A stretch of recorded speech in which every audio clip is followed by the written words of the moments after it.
Welcome to Megan and the Thunderdome, a citizen assembly meeting where we test ideas and hone debate skills in a real-life social political arena with the goal of holistic balance. If you'd like to participate, find out how in our podcast description. So we're going to begin with a round of introductions from our panelists. So I will go first. My name is Megan, and I'm currently based out of Texas. And my primary focus of interest is restoring the strong families as a backbone of society, largely through proper education and nutrition. So I will now ask for Ramses, will you please introduce yourself? Sure, Megan. My name is Ramses. I'm joining you guys from Montreal, Quebec, Canada. My main interests are human rights and ecology. Awesome. Thank you for being here, Ramses. Stacy, would you please introduce yourself? Hi, I'm Stacy Gustafson. I split my time between Northern Michigan and Southwest Texas, and my main focus is holistic community problem solving. Thanks. Thank you for being here, Stacy. And I'm laughing at the chat because Cesare said, Ramses, it sounds like you're driving a truck. Server. Okay, that's okay. Daniel Tweet, would you please introduce yourself? Hi, Thousand Oaks, California, checking in, and also an amateur radio person with call sign KK6VDR. That's a great thing for people to think about getting into as far as a worldwide communications hobby. Going to be running again for City Council in 2022, and looking forward to Bitcoin Pizza Day this Saturday, May 22nd, celebrating the anniversary of decentralized autonomous organizations and the most famous one. That's all. Awesome. Exciting stuff, Daniel. Dan Bader, would you please introduce yourself? And you're on mute, Dan. Sorry. I'm Dan Bader. I'm based in Chicago. I retired from the Chicago Department of Public Health in 2016, and my interests are public health, mental health, abrupt climate change, and bioweaponry, COVID-19 vaccinations at this point in time. It's a key interest that I have. Yeah, I thought it was interesting too what you were saying in the last presentation. To our listeners, Dan also hosts the Bader Hour, which I always come in at the last part, but it always sounds fascinating. But you were so right in that what's happening in the world is actually, it's never going to go back to a normal. It's going to be completely different either way. So very interesting stuff. Ilya, would you please introduce yourself? If you're with us, you're on mute, so. He has to use a tablet, and I don't think he can use the voice mode. Okay, well, if you want to put any kind of little description in the chat, feel free to, and we will read it out for you. But we appreciate you being here, Ilya. And last but not least, Cesare, would you please introduce yourself? Yes, hi everyone. Thanks for having me here. Cesare Jurevich from USA, the outskirts of Chicago. My main interest as a thinker, that's ethics. My main concern as an activist, that's animal liberation and animal liberation. There was one more thing. Oh, animal liberation. Yes. Thank you. Thank you for being here, Cesare. So we will go ahead and move into our presentation, which I'm so excited about. So this presentation, it actually has 3 parts to it. So it's so dense that I figured we would break it down over the next month. So the topic tonight, well, the entire topic of the presentation is the raw meat diet, the healthiest diet on the planet. But there's 3 parts to it. So we're going to go over the first part today, which is meat is not the problem, plants are. And then at the end, we'll talk about what we'll be talking about in the weeks to come. So I will go ahead and start sharing my screen now. This is not an idea in Agora. It's not 100% polished. I have it in a Google Doc now. But once it's all finished, I'm going to compile all 3 parts and I will put it in Agora. So let us begin. The raw meat diet, the healthiest diet on the planet. Meat isn't the problem, plants are. A diet based on raw animal foods is the healthiest diet on the planet simply because it is the natural human diet. Every animal has a species-specific diet, and ours just happens to be meat. In fact, if we break down the word meat. We literally get me eat. Meat doesn't just include chicken breasts and steak. Meat includes the entire animal, muscles, blood, organs, and bones. And as shocking it may seem to civilized people, this is the diet of a human in nature. In the early 20th century, a nutritional expert named Dr. Weston A. Price traveled the world and studied the diets and lifestyle of the primitive peoples. He documented his research in the book Nutrition and Physical Degeneration. Price was interestingly determined to find a tribe that thrived on a plant-based diet, but he actually discovered the exact opposite. Every single tribe consumed an animal-based diet of both raw, cooked, and fermented meat. So for example, the isolated Gaelics eat raw and cooked seafood and some oats. The isolated Swiss primarily eat raw dairy products and some rye. The Native Americans of Canada solely live off the chase of the land, so the buffalo and other animals. And the Okinawa diet is based on pork, raw goat meat, fermented foods, seafood, and an abundance of organs. And the Okinawans actually have a saying that they eat every part of the animal except the toenails and the squeal. And so the Okinawan island is often referred to as the island of pork because they consume so much of it. The primitive people were found to be in amazing health, lived long, peaceful lives. The women gave quick, easy, and painless births, and food and prosperity were abundant. It was only when the foods of modern civilization, like canned vegetables, grains, seeds, and more, infiltrated their culture that their health began to decline, just as we've seen in the modern Western countries markedly since the agricultural revolution 10,000 years ago, and even more so since the introduction of heavily processed foods after the Industrial Revolution in the early 20th century. The biggest difference between the chronically ill Western civilization and the healthy primitive peoples is that the modern world eats a plant-based diet and the tribes in nature eat an animal-based diet. So consider this, one doesn't have to be vegan to eat a plant-based diet. A Big Mac from McDonald's is a plant-based meal. So you have a tiny sliver of meat, a slice of artificial cheese, which is only 60% real with a ton of other processed ingredients, lettuce, tomato, onions, pickles, a large processed bun, fries, ketchup, and usually a soda. So on this proposed meal, the ratio of animal to plant foods is 1 to 9. And let's consider a few more typical American meals. Spaghetti, plant-based, even with meatballs. Pizza, plant-based. Sandwiches, plant-based. This is why we have chronic illness in the modern world. Plant oils, grains, vegetables, nuts, and seeds literally destroy the human body. No vertebrates, which includes mammals, can process cellulose, the enzyme needed to break down the plant fiber. So yeah, we literally cannot digest fiber. So then how do herbivores extract energy and nutrients from plant matter, but we can't? Well, herbivores are animals that specialize in eating plant matter. It doesn't mean that they never eat animal matter because even horses and cows have been seen eating small amounts, but they derive most of their energy and nutrients from plant sources. So clearly we are not ruminants like cows or sheep.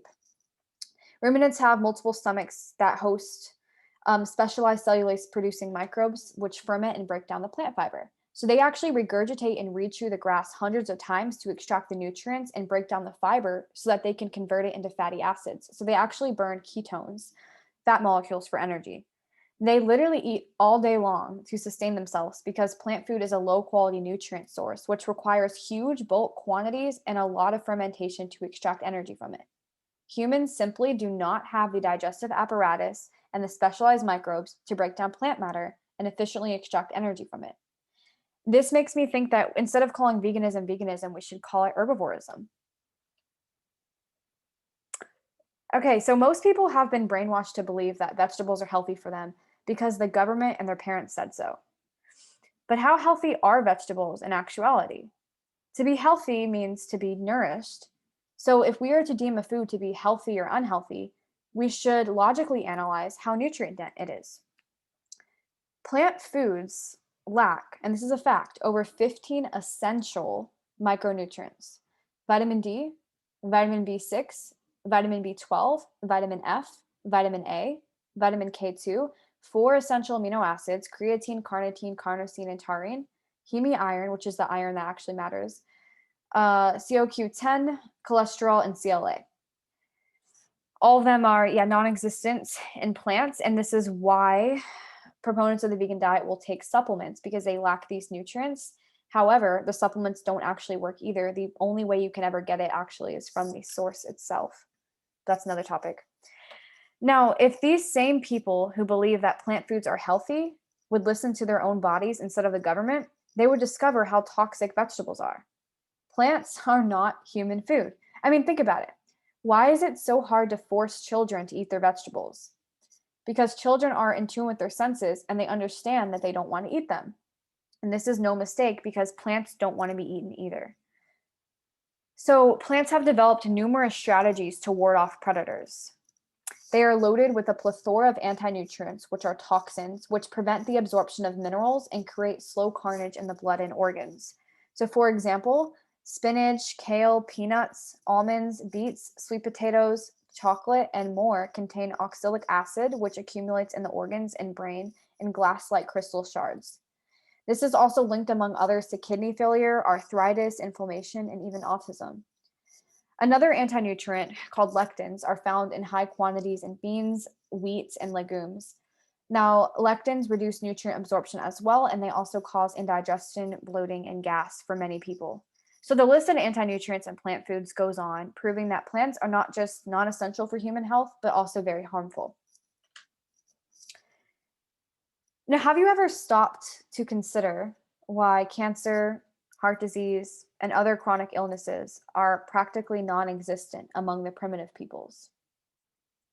The government, the mainstream media, and most doctors will tell you that saturated animal fat and cholesterol are bad and the primary causes of heart disease and cancer.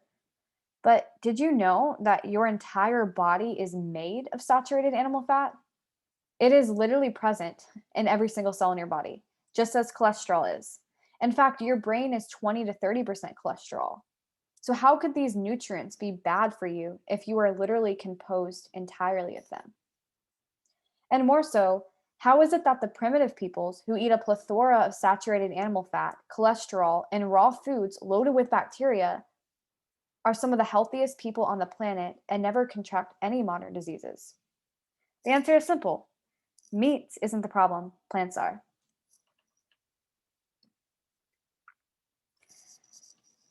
That was a presentation of the idea. So we will now move into our votes. So this is just a vote of general agreement. Who agrees with this idea? Just show of hands. Okay, so myself, Ramses, Dan Bader is so, and Stacy. And then I can already guess Cesare disagrees, yeah? Or he might be abstaining. And then Daniel Sweet is also half. Okay, great. So I won't even ask if anybody's supporting this idea in Igor because it isn't in there yet. But at the end of this presentation, next month it will be. So we'll go ahead and move directly into discussion. I always have lots to say on this subject, but I will see if anybody would like to start us off. And if you would like to speak, just put hand up in the chat, and that way we can keep a better order. Stacy, go ahead. Okay, I'm not really sure about the idea that the plants are actually bad for us because my body really craves a salad every once in a while and I really enjoy it. I think primates eat a lot of leaves. I don't know if that's plant-based. And, but I would like to say that I think it's really valid that our meat supply is not healthy. And so if we were to take the idea that our meat has to be as clean as it should be if we were to eat it raw, that would make us healthy. Our meat should be healthy enough to eat raw, just like way back when. So that's my comment. Thank you. Yeah, great point, Stacy. Thank you for sharing. Ramses, you are up next. Of course, I'm against eating raw meat. Like, even if you turn me into a straight person, I am not gonna eat raw meat. Okay, it's really dangerous.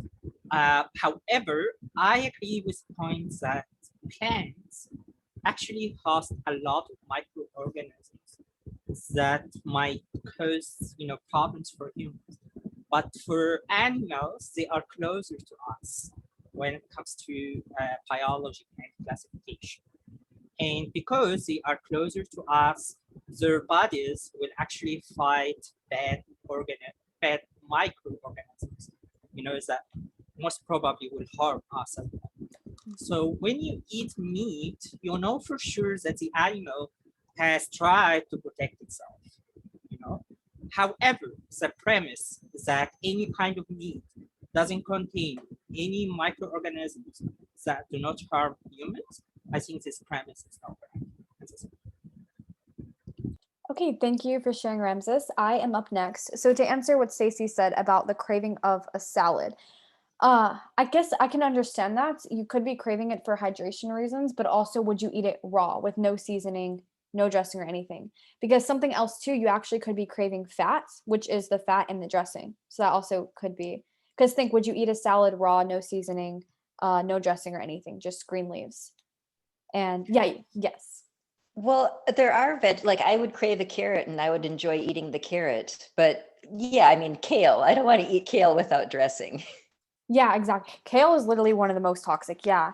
I understand that too. And on the topic of clean meat, I totally agree that actually it's so interesting too, because I even think from the argument of somebody who is even vegan for the environment, let's say, and health reasons, isn't it? Because realistically, not everybody is ever going to go vegan. So doesn't it make more sense to advocate for cleaner meat sources that are raised regeneratively and locally, better for the animals, way better for the planet? If you look up regenerative agriculture, you can see how farming, small scale farming, is actually repairing and reviving the land and feeding so many people. One cow can literally feed an entire family for a while, a couple months, I would guess, versus you have all these monocrops, which are literally wiping out entire ecosystems.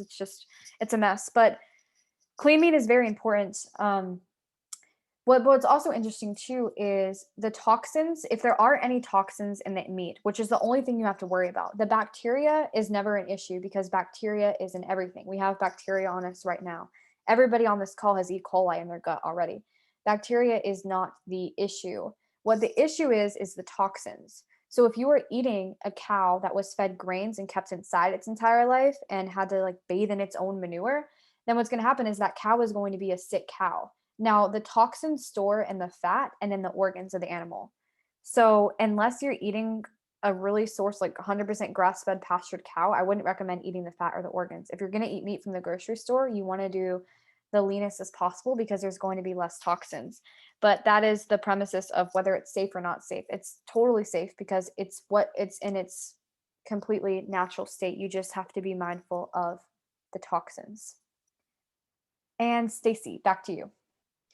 So I've heard it from a number of sources that there are things about the animal that human needs, like the little fat over the kidneys or something provides something from the lymph node.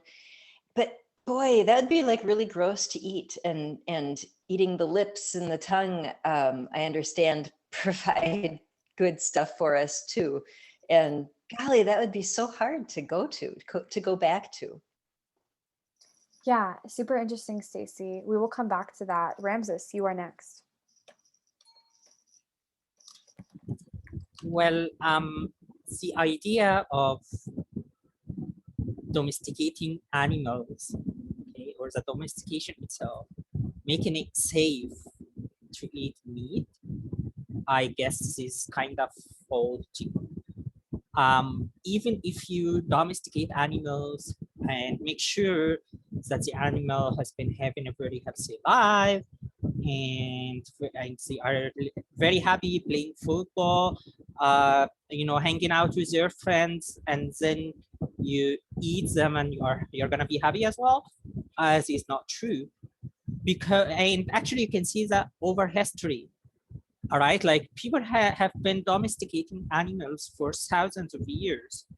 And this industrial revolution is only like 300 years old, if at the worst case, 300-year-old. So I think that the evidence that the industrial revolution or having, meat being produced and you go to the store and buy it, yeah, of course, it's not the safest thing to do. of course, to have your, farm or whatever is much safer because you know what you are eating. That's for sure. But it doesn't make it like 100 safe. It doesn't make it like you will never die or you will never get a disease. Same thing with Iron Age. Sorry, not Iron Age. Sorry. Same thing with Ice Age. When we used to hunt for animals, okay, so we also used to get diseases. We ate them raw and we got diseases and we had a lot of crises over the hallucinogens. And that's it. Okay, thank you for sharing, Ramses. So it's back to me now. A couple things to touch on. Yeah, I get it, Stacey. The first time I ate organs, especially raw, I was like, oh, can I really do this? But it's interesting because your body actually starts to crave it and it doesn't even taste bad. It actually tastes really good. It tastes so mineral rich and mineral dense. It's way different than any kind of muscle meat. And so this was also in the book Nutrition and Physical Degeneration. One of the native tribe chiefs talked about how, because no one there really ever gets sick or gets scurvy or anything. So they talked about how of course, they didn't know that the name was adrenal glands, but he talked about 2 balls of fat above the kidney and how they eat that. And that's how none of them get scurvy. So they really do make use of every single part of the animal, which is really, really important. And that's another reason why people aren't as healthy now, is because we don't have all the parts of the animals that we need. And the worst part is it's pretty hard to get it. Like, for example, literally blood is probably the healthiest thing that you could ever consume. And before you guys are like, oh my gosh, blood, think about it. Milk is literally blood. So if you drink milk, if you drink cream, if you eat cheese, sour cream, any dairy product, and even eggs, those are all derivatives of blood. They are filtered blood. And we crave them because we are obligate carnivores, and that is the primary food source of a carnivore, is the blood. So, yeah, I don't know where I was really going with that, but that's also consuming lots of raw dairy products is, I believe, important. I also want to talk about how cooking food makes meat more toxic than it already is. So when you cook food, you denature it. You alter the protein structures, you kill the bacteria that is supposed to help you digest it. And we'll go into that more in 2 weeks from now. And I'm going to link this article here, but this is an interesting article that talks about how before the pasteurization of milk, the mandatory pasteurization of milk, there was relatively few cases where anybody got sick from raw milk products. But it was after they started heating it and altering the milk that people got sick. And a primary example is, we'll talk about lactose intolerant. Why are people lactose intolerant? And why are people, who live in nature and in tribes consume lots of dairy and they're fine? Well, whenever you pasteurize milk, one of the enzymes that gets killed is called lactase. So lactase is a digestive enzyme that is present to help digest the milk sugars called lactose. So we kill that when we heat it, and then we wonder why people end up getting sick and have digestive issues. So it goes to show that everything given in its natural state is literally perfect for us. And the other thing I want to go into is more of a question for Ramses, which is, how would you get sick from eating a healthy animal? How is eating, let's say, a cow that was never exposed to any toxins, ate grass its entire life, lots of sunshine, how would somebody get sick from eating it raw? Well, an example, of course, is a smallpox, but you're gonna get smallpox whether you eat it raw or not. But however, the examples that I always give is actually for pork. If you eat pork, because swine in general hosts a lot of stuff that our body does not accept, unfortunately. And there are a lot of cases, like recorded cases, for people, getting illness from pork, from raw pork. That's why it's something that if you're gonna eat, you really have to boil very well. You have to make sure that it is well done. I might be wrong for sure. Like, I'm not standing strong against eating raw meat. But what I'm just saying is generalization is not correct, in my opinion. Like, to say that eating raw meat, because I cannot see, like, this is the argument, I cannot see any reason for getting a disease from raw meat, then raw meat is okay. I think this argument is not correct. it is for Asian fertilization. Okay, interesting. So I will answer that. Well, there's a question in the chat from Stacy. I think it was directed at me, right? What organs have I tasted? So I've had liver, I've had beef liver, which is really good, lamb liver, chicken liver, pig's liver. I feel like All I've had these another. raw. All of them raw. My favorite is raw beef liver. So yeah, I do eat liver pretty frequently. And yeah, I've had raw brain before, and that was the best thing I'd ever had. It's Rams's face. It's eggy. It's because the brain is literally mostly cholesterol. And I'm not even kidding. When I had that, I felt so electrically charged for like a week. I slept less because I wasn't even tired. I just had so much natural energy. I've eaten kidney, both beef kidney, pork kidney. What else? Heart's a good organ because it's really similar to meat. Okay, Cesare left. He said this is too gross for me. I gotta drop out. Well, okay. It's his natural diet. So yeah, so those are the main organs I've had. I've had beef sweetbreads. It's a stomach organ. I've tried eyeballs before, and those are really good. There's a liquid on the inside, so very vitamin A rich. And how do I make sure the organs in the raw meat are safe? So I source all of it locally.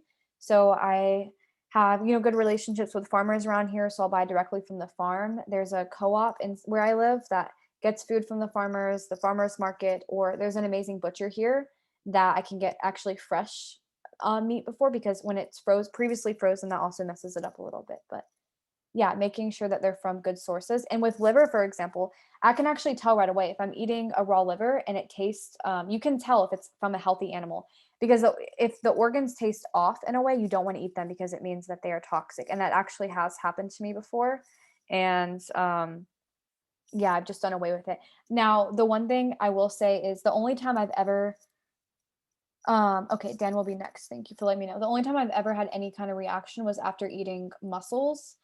And they were farm raised mussels. I did have a reaction to that. And now those were actually toxic. I've been told to never buy farm raised fish because they are literally all given pesticides. So that's what I'm saying is my argument back to Ramses is that whenever any animals are given toxins, that's when they become sick. Because how is the bacteria that's in pork any different from the bacteria that's in chickens or that's in cows? It's pretty much all the same. Now, pork could definitely be more prone to toxins because pigs are usually fatter, so they store more of the toxins. And definitely, I wouldn't eat pork from a grocery store. I think sourcing pork is super important. But yeah, I think that's all I wanted to touch on right now. We'll go to Dan Bader. Yeah, so a couple of thoughts. Now, when I was a kid, I used to eat raw hamburger meat. I was about 8, 9, 10 years old. And I did it just to kind of freak my friends out. However, I did find the taste of it to be pretty good. But the thing, and I know that eating liver, but I've never eaten raw liver, but just eating cooked liver, when I used to do that, I haven't done that in a long, long time. It definitely made me feel pretty good, because of, I think, what was the nutrients in it. But here's a couple of things to think about. Well, for one thing, they're planning to cut out meat production major league, right? Because we got to get to a reduction of 50% of greenhouse gas emissions by 2030. One of the easiest parts of that is to cut out meat production. And that's something that looks like it's definitely coming.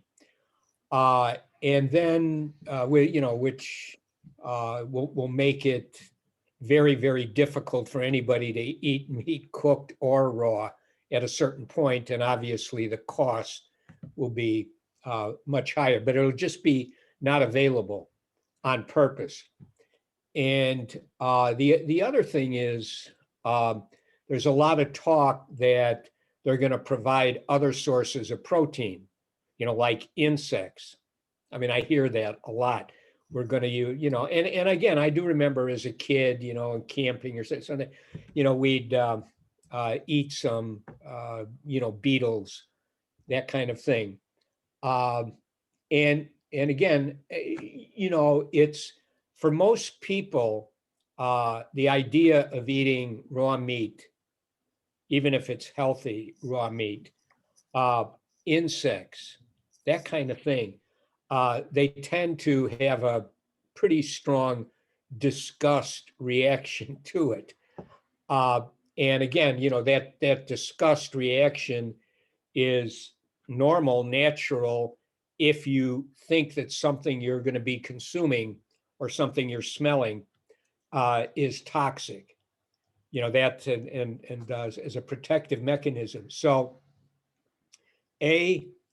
it's not going to probably be available, and I definitely am good, because you brought this up a couple of times, Megan, and I'm kind of ignorant about it, and I'm going to research it just so I know the lay of the land and could interact with you in a more maybe rational way. But I think that most people, they have a big problem accepting that it's going to be safe. Now, you're saying if A, B, and C are in place, then it's relatively safe. You have to be educated to know what it is you're doing. But in the real world, the larger population and everything, it's probably going to be difficult for most people to acquire healthy raw meat and then have the capacity to consume it. And not to mention the fact that there'll be all sorts of propaganda against it. Even if it's the most healthy thing in the world, it's not going to be well received. And then the other thing that it's a little bit, it's not really related to what you're saying, but it comes to my mind. There was a professor at a symposium or where I think he was from Sweden, and he was talking about, because of abrupt climate change, at a certain point, we're going to have to start eating human beings. That ultimately, instead of just, burying people, cremating them, we're actually going to consume humans, organs, flesh, it's meat. And again, I think for most people, that's going to cause them to feel, that's repulsive and it's not the right thing to do. And there's all sorts of other psychological, spiritual issues that might get involved there. But I just think that, you're,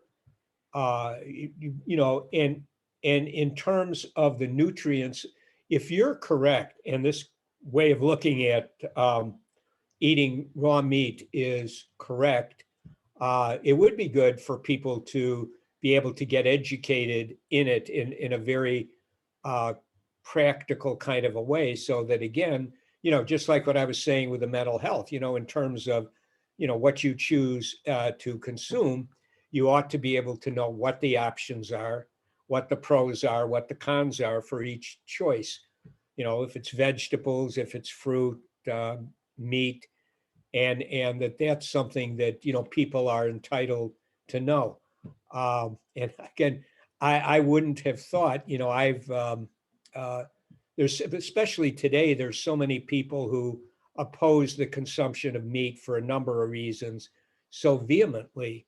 It seems like it's a hard kind of idea, or a way to really be able to get much traction. What are your thoughts on those issues?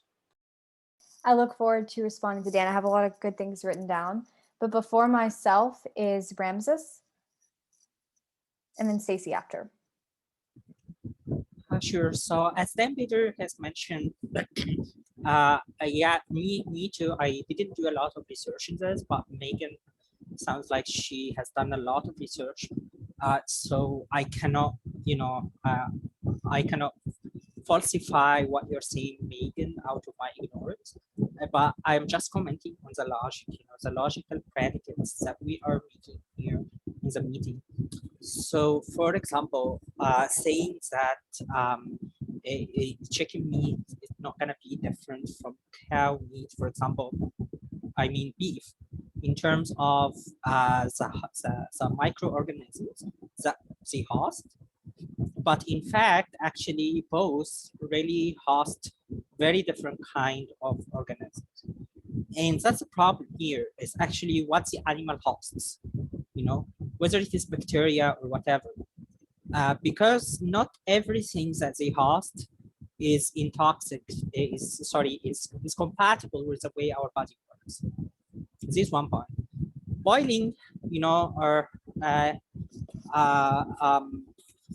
eating food after boiling in general is safer because it kills a lot of this bad stuff, especially milk, for example.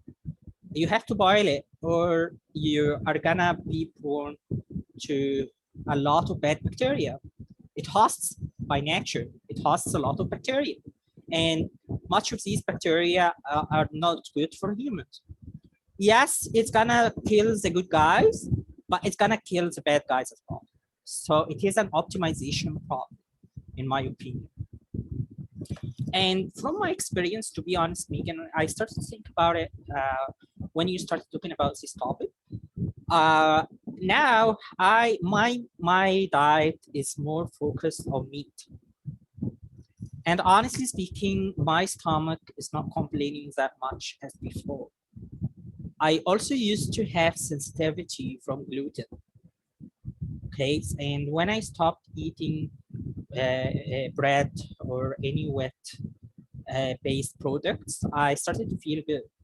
And I started to feel better when I stopped to eat stuff like cucumbers, Spanish, etc. Like I'm getting them, but at very specific quantities.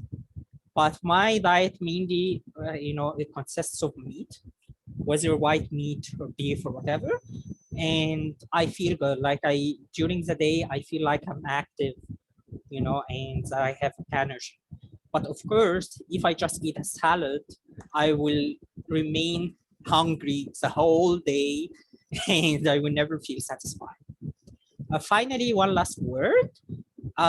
It's interesting how Sazahi considers your answer, Megan, as gross, and my answer as not gross. The answers that I have put in the chat to Stacy. And this is what we have. I'm sorry for all the men who are joining us today, but I don't know why men behave that way. In my opinion, this is recorded, right? I don't care. In my opinion, you have to respect other people's preferences. Okay, it's gross, yes, but it's kind of not funny, just to quit because you think it is gross. Like he knows that we are going to talk about eating raw meat. That's it. Oh, great points, Ramses. And I'm so happy to hear that having more meat is helping you and benefiting you. I think that's awesome. Stacy, you are up. Actually, there's a lot of stuff. I would love to hear your answers to Dan and Ramses, and then I can go. Okay, great. Yeah, I have a lot of stuff written. Okay. So, I want to talk first on what Dan said about how the elite is basically, I don't really like calling them the elite either. I like to say the cult. So the cult is trying to cut down meat consumption. And this is real. We're going to see hyperinflation happening. One of my favorite farmers, actually, their prices are going to be going up because literally their feed for their chickens doubled. So this is real. Now, they can't actually abolish meat. They can't ban meat, but they can make it so expensive to where only wealthy people can buy it. So I definitely see that's happening. That's what's going to be the reality. So that's why it's really important to be wealthy or to get wealthy, have a wealthy family if you don't already, because that's pretty much my solution is, okay, how can this not be an issue for me? And then when it's not an issue for me, then I can then help others. So that's pretty much what's happening. We can't necessarily stop what is happening in sense of meat prices going up. We see gas is going to start going up, as I think Dan talked about in his prior presentation.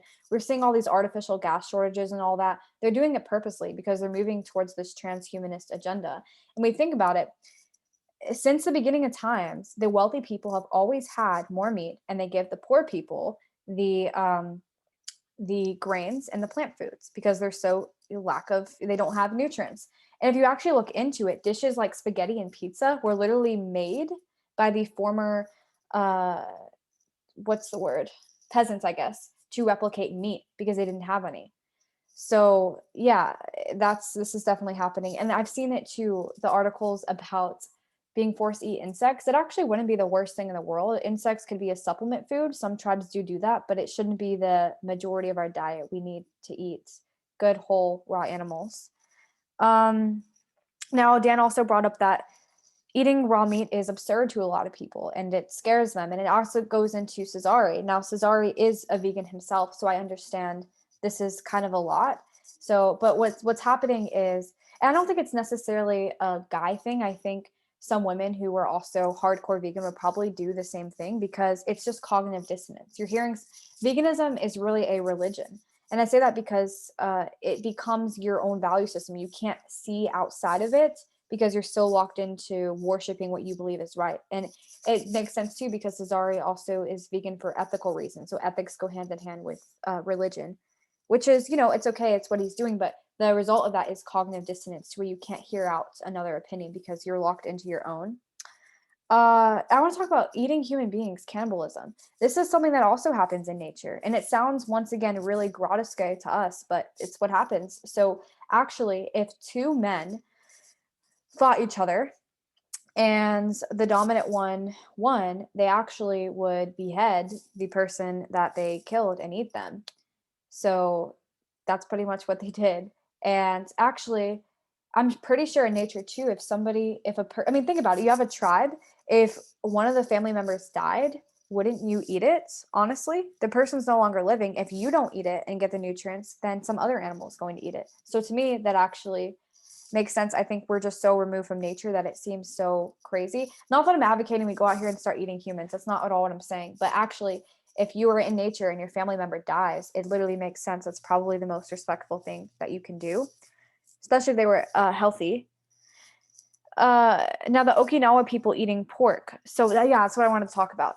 So, and this is more something for Ramses. So the Okinawa people in Japan, I will link an article actually that I think is really interesting to look at, but they eat so much pork. They're literally called the island of the pork or the island of the pig or something. And they don't get sick. In fact, they are some of the longest living people in the world. Some of them live to 150 years old, and they eat a variety of raw meat and organs and lots of pork. So why aren't they sick? And I also eat a lot of pork too, and I drink a ton of raw milk. Probably 50% of my diet is raw milk, and my health has only increased from it. So that'd be another thing I would counter is why aren't I sick? Why don't I have any kind of sickness or digestive issues or anything? Okay, I believe there was something else I did want to touch on. Yeah, this is another example of just how nutrient deficient plants are. And this is a bigger concept that is really misguiding in society. So we think that losing weight is healthy, right? We all would probably say that, oh, if you lose weight, that is healthy. But actually, that is not. That's actually starvation. It's not healthy to lose weight. If you are losing weight because of your diet, that's a sign of malnourishment. Now, we need to keep in mind that actually most people in the world that we see, I believe more than 50% of American adults are considered obese, but actually they're not fat at all. They literally are walking trash cans, in a sense that everything that is on them is just, it's junk. It's processed junk. It's not actual real fat. In nature, it is very, very hard to get fat eating just raw foods because they digest so perfectly. So if you actually can gain weight eating only raw foods, that is a sign of health, which is why you see kings, for example, who are usually on the overweight side or a little bit, have more fat on them. That's a good thing because also fat stores toxins. So if you are somebody who's very toxic or you're exposed to toxins, the more fat you have on your body, the better. And that's something that I experienced personally. Since I started eating only raw foods, I put on weight, and that shows a sign of health actually. So that's also more proof that since eating this way, my health has only increased, versus somebody who adopts a vegan diet, which also happened to me when I went vegan, will lose weight, because what happens is they are getting no nutrients. They literally are getting empty plant fiber and toxins. They're getting nothing. So what they start to do is they literally self-cannibalize, not even joking. They start to eat their own fat stores and their fat reserves. And if you watch some cases of vegans over time who have been vegan for 30 plus years, what happens after they've eaten virtually all of their fat stores, they now have to eat the fat around the organs and their brain. So they literally, their brain shrinks. And this is also why Alzheimer's and dementia are so rampant today, which both of my grandparents had. And both of them ate very low fat plant-based diets. They weren't vegan or anything. They ate meat, but majority plant-based low fat diets. That also does lead to dementia because you literally eat your brain. Okay, Dan Bader is next. Oh no, Stacy, I'm sorry. Stacy's next and then Dan. All right, I wanted to say that the idea that there is not enough, that the world can't support the amount of meat that people need, I think is not really supported by my neighborhood experience. In Minnesota, we had so many deer running around in the neighborhoods that they had to kill them or move them. And in Texas, we have rampant wild hogs. They're both wild boars that were brought from other countries, and domesticated pigs who have gone feral and actually changed the way their bodies work and everything. They've gone feral. And if we could tap this healthy meat source, I mean, we could really feed a lot of people, and then we don't have to do the whole domestication thing and keep the animals in pens. I think that we could have a very good healthy source of meat without burdening our world with domesticated animals. And I often wonder, though, what about the omnivore question, Megan? I think primates who we came from are omnivores. And I also want to say it's really fun to hear the impact that you're making on people's diets, and it has worked for me too. I've tried eating more raw meat. I understand that it's killing the life force from our foods if we just cook the heck out of them. And that raw filet mignon was really pretty good. And thank you very much. I think you're making an impact. Well, thank you, Stacey. I love that so much. That actually sounds really good. I'm going to be eating some steak after this too, raw. I'm excited for that. So I think that's awesome. Thank you for sharing that. And I do have some more comments, but we'll go over to Dan first. Yeah, I just can't resist throwing in. There was a famous anthropologist named Marvin Harris. He was at Columbia University. And he wrote a lot of very, very interesting books. And one thing that he wrote about was called the Cannibal Kingdom. And this was the Aztec civilization that existed in Mexico, I believe. And what he explained was that, their religion, it was a sun god religion. And so, it had the association that from the sun comes the energy that can create food supply. And in order to placate or appease or whatever you want to say, this sun god, every year they would sacrifice somebody. They would have a human sacrifice for this sun god.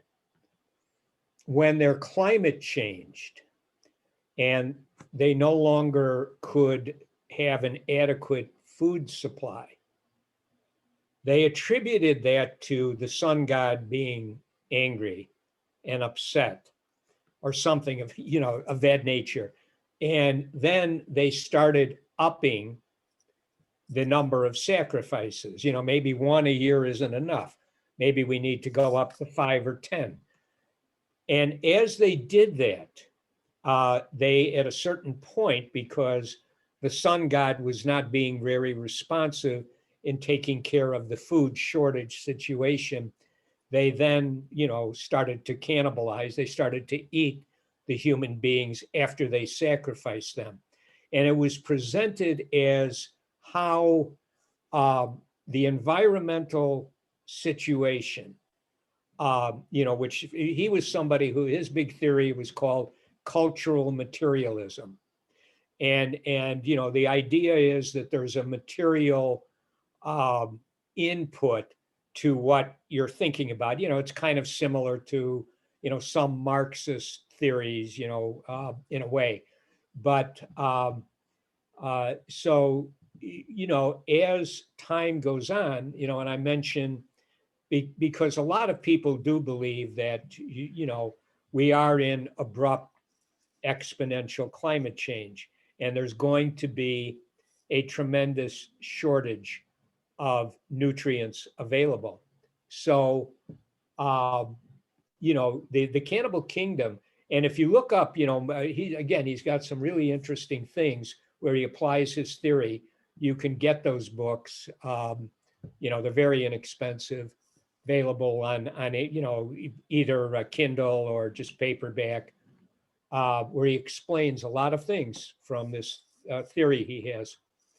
And but you can see that right now we're moving into a very big change in the environment that we're all in, and abrupt climate change is probably the ultimate driver. That it's just simply, we're not at a certain point.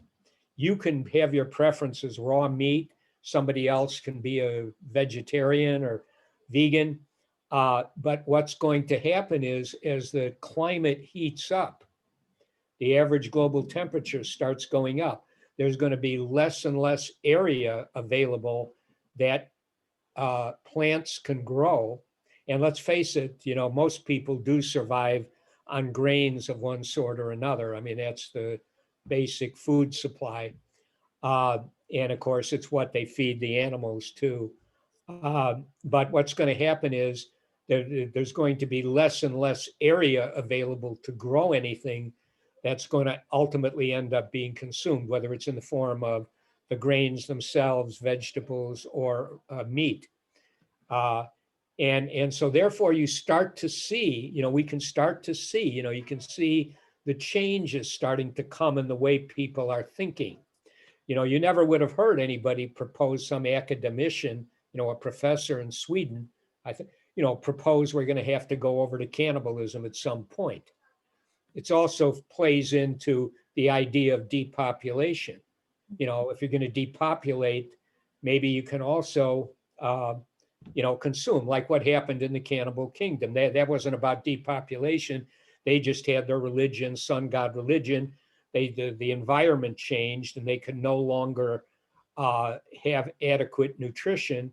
And so they just started upping the sacrifices. And at a certain point, they evolved the idea that, well, why don't we consume the people after we sacrifice them? And that way, we have a supply of nutrition. And I think you can see this on a lot of levels starting to unfold. And unfortunately, it's, who knows how it's going to really go. But I think that it's something which anyway. I just wanted to throw out the Cannibal Kingdom, where they did go over to consumption of human meat. And one final thing, in the issue of disgust, in a lot of ways, people can get over that very, very quickly. In a sense, it's like, okay, go ahead, try it, see what happens. Maybe you won't like it. Maybe you'll even have a disgust reaction the first time you do it. Go ahead and try it again. You actually have to try it about 10 times. You commit to doing that. And then after a while, the person will become desensitized because they learn that I did consume it. Nothing really bad happened to me. As a matter of fact, if what you're saying is, on the money in terms of raw meat, well, you're actually feeling better. That's not a bad thing. And well, we'll see, we'll see what happens. But anyway, I'm gonna research this raw meat issue. It's very interesting to me. So anyway, that's all I had to say. Thank you. Great. Thank you so much, Dan. Dan, what was the name of the book? Was it called Cannibal Kingdom? And you're on mute. You're muted. Yeah, well, his name is Marvin Harris. Okay. One of the books, he's got a number of books, but the two one of them is called something like Cows, Pigs, Witches, something. And then the other might be called The Cannibal Kingdom. I can't remember.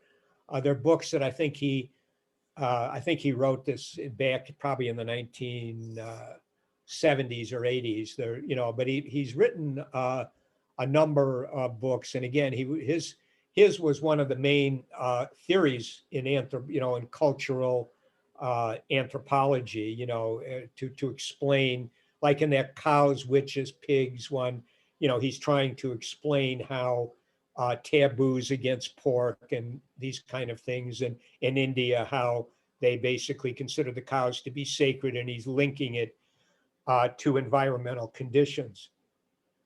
And yeah, so you'll be able to find that, and they're very insightful, really great books to read, very educational. Great. Thank you so much, Dan. I will definitely check those out. And before I go over to Ramses, one thing I want to say, Dan, if you are interested in learning more about the raw meat, I recommend reading a book called We Want to Live by someone named Aajonus Vonderplanitz. And I'll put it in the chat. This guy, he founded the Primal Diet, which is based off of mostly raw animal foods, and he helped heal 20 to 30,000 people who still follow the diet today. So it's a really fascinating story. But Ramses, go ahead. And after that, we'll move into closing remarks. Guys, I never thought that I would ever eat human meat. However, when I thought about it now, it is just like pork, like when I was young, they kept washing my brain, brainwashing you that why pork is prohibited. Of course, God has a reason. They are very dirty animals. They eat shit. Sorry for the word. It is exactly what we have been taught, that they eat feces and stuff. Yeah, sorry. I'm sorry. I know it is disgusting, but when I started to become an atheist, I started to search for it, and I found that all of these are just myths. And when I moved to Canada and had my first Canadian poutine, homemade, oh my goodness, it was so delicious. So of course, I wouldn't buy these religious arguments, and same applies to cannibalism. We are disgusted because we are brainwashed, for the sake of saving the human being kind, or like protecting ourselves.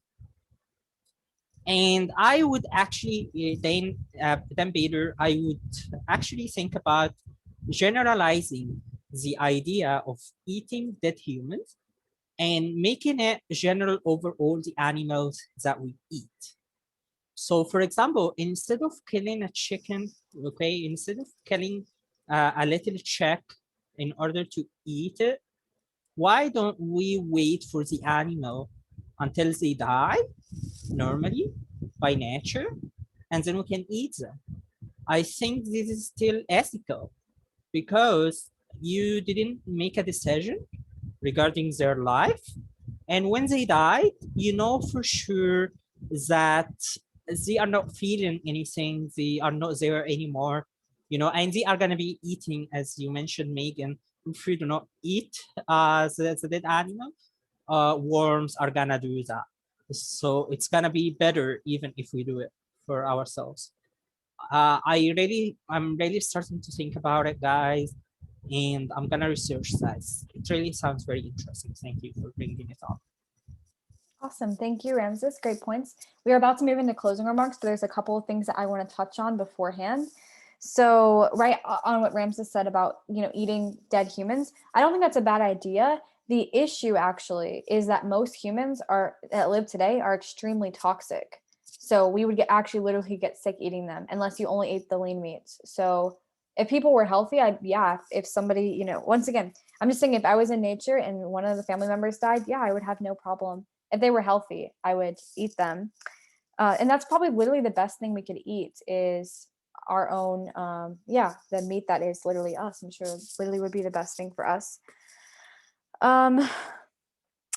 Also, this reminded me of what Stacy said that about, you know, eating more of meat. I just think that's amazing. And it really isn't even that so much of an absurd thing, because in a lot of upscale restaurants, you can still get steak tartare, which is a raw dish, raw minced or ground meat with raw egg yolks. You can order beef carpaccio, which is a raw sliced beef.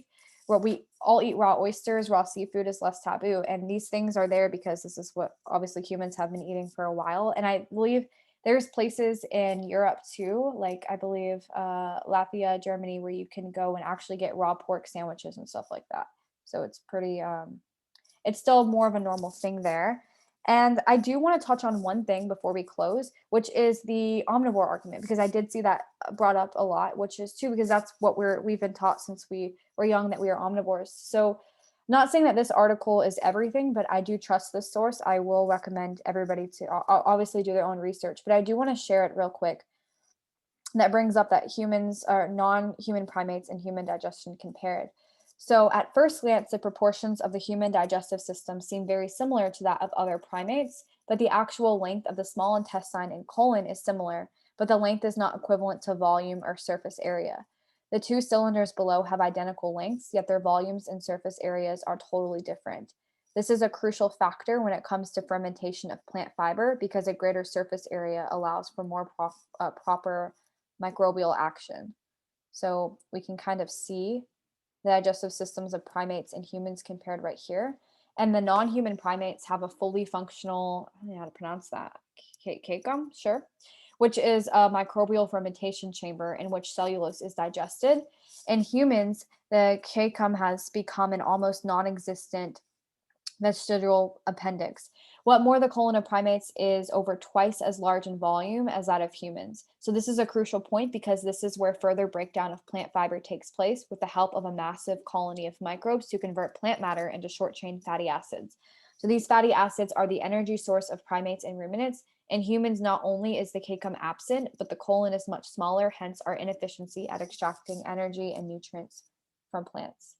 So it goes, there's a lot more here, so I will link it. And if you'd like to look at this article, feel free to. And oh, here we go. Yeah, also too, the actually fiber will store in our colon and can lead to plaque buildup as well, because we literally cannot digest it. So that's something else to look into as well. But anyhow, as we close up, we're just going to take a final vote of who is in general agreement with this idea. Okay, so it looks like we, Daniel? Still halfway, yeah. Okay, so I will ask, what would it take for you to agree with it fully? Or is there anything that is, what's preventing you from agreeing fully? I think there's a cruelty issue involved in the way we're slaughtering, you know, large-brained animals. That I have, but I would like to see lab-grown meat, and I think that would avoid that. Actually, Winston Churchill proposed this back in the 30s, you know, that we would like be able to grow, you know, the parts of the chicken that we want to eat without growing the whole chicken.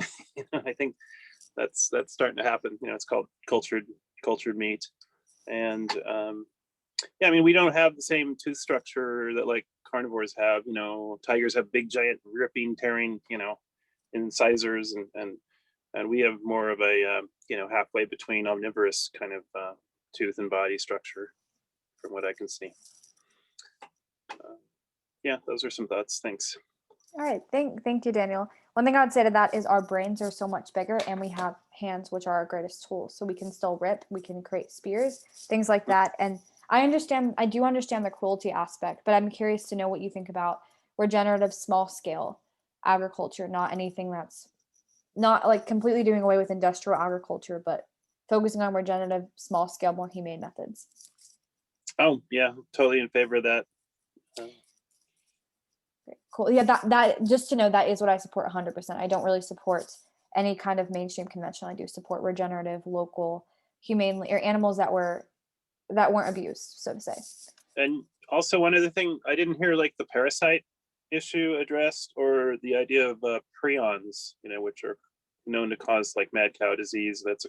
That's comes about from consuming cannibalistic products, apparently.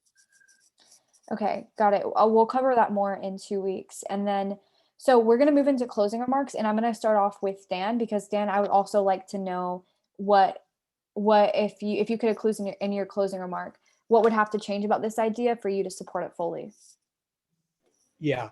So, I give it a half, like I do that with most things because, what you're presenting is, it has a lot of aspects to it. It's, the idea that eating raw meat is the healthiest way to go. It's a good idea, in that sense. But of course, there are all these practical issues that, kind of surround it. And so that's one thing. And, Daniel just brought up some things that you could consider. The other thing is, like I said, I'm going to research it. I'm listening to you. You're giving sources. I'm going to read that book you just put in the chat. I'm going to check it out, and then I want to think about it. But I guess the biggest again, my context right now is it looks like, because of what's going on with abrupt exponential climate change and the way that human nature is, which is, that's what we are. It looks like there's going to be a huge attempt to stop the consumption of meat, for better or worse. And I think that at a certain point, like you pointed out yourself, it may be one thing that could happen is the cost. You want to have a hamburger, you better have some good money, because it's not going to be, it's the same way as, most people in the world are consuming plant-based diets largely, different grains and products of grain, bread, there's the rice, a lot. And so that's really, so if there was some way where, it could be shown that there was really great validity for what it is you're proposing, this idea about eating consumption of raw meat being the healthiest way to go. It's the best way to go in terms of nutrition. If that were the case, and then somehow it could be, everybody could understand, how to safely consume it, and there were not other, problems, then it might be really good. But I think that, so that's really, those are the things that go into, that if I do, so you're going to be presenting this, it sounds like, for a couple of more weeks, this aspects of this. I'm going to start studying it a little bit. And if I narrow myself to the idea of just that, this is the healthiest diet that's available, really, and then I believe that, well, then I would say, yeah, I'll give you a full hand up. But right now, I'm keeping it at half. Yeah, those are some of the things that I'm thinking. Okay, awesome, Dan. Anything else you wanted to add as your closing remark? No, just the usual. I find it to be an interesting topic. It has a lot of different aspects to it, and people have different kinds of reactions. But I think it's important, to be able to talk about things that a lot of times some people are really not going to want to hear. That it's not something that they could consider in that, but I appreciate, and as I've said to you, I do like the topics that you bring up. They're ones which are kind of controversial, and I think it's good to talk about that. So that's it. Awesome. I appreciate your input and you being here, Dan. I'll now ask Stacy if you could please share any closing remarks. Yeah, thank you so much for showing that evidence about the omnivore question. I am really impressed week after week, the research that you put into it, and especially when you come up with something that's really crazy like that. I'm impressed by the information that you're able to show. I just, it blows me away. So I love that. But also, I wonder about the cannibal thing, because animals don't eat their dead. A lot of animals don't eat their dead. Like if a wolf comes across a dead wolf, I don't think they eat that. And then when animals die of natural causes, I think that's not the best. Maybe we could get used to eating animals that aren't in prime young condition, and maybe that would be better. But actually, come to think of it, when in the wild, it's the animals who are the weakest and the sickest that get taken down by the predators. So maybe there is something to that. I'd like to hear more about that if anybody was able to bring in that. So thank you very much for another great discussion. Thank you so much, Stacy. I always appreciate your input and your support as well. So thanks for being here. And that's another interesting point too. I'll actually have to look more into like what happens in nature when an animal dies, because there are other animals like scavengers and stuff. So that's interesting. Ramses, would you like to share any closing remarks? I'm sure, Megan. So I think if it is cruel to eat brains, then it is cruel to eat whatever beef, livers, right? Any part of any animal. In my opinion, they are all the same. What I was disgusted about was actually eating brains raw. Like I can't imagine you're eating gray matter, and white matter all in raw. It's just hard to imagine. However, I think if we are gonna argue, then our argument must be solid, valid for all cases. What I'm gonna say here is thank you so much for the information and for the links. I every day before I sleep, I do some readings, so I know what exactly I'm gonna read tonight. And of course, I would say that the thing about omnivore and carnivore, so it's very interesting. I'm gonna research more into that. Because I really believe that the argument that we can live on plants is faulty. I agree. I totally agree with you that my only concern is raw, but other than that, I agree with you with most of what you have presented.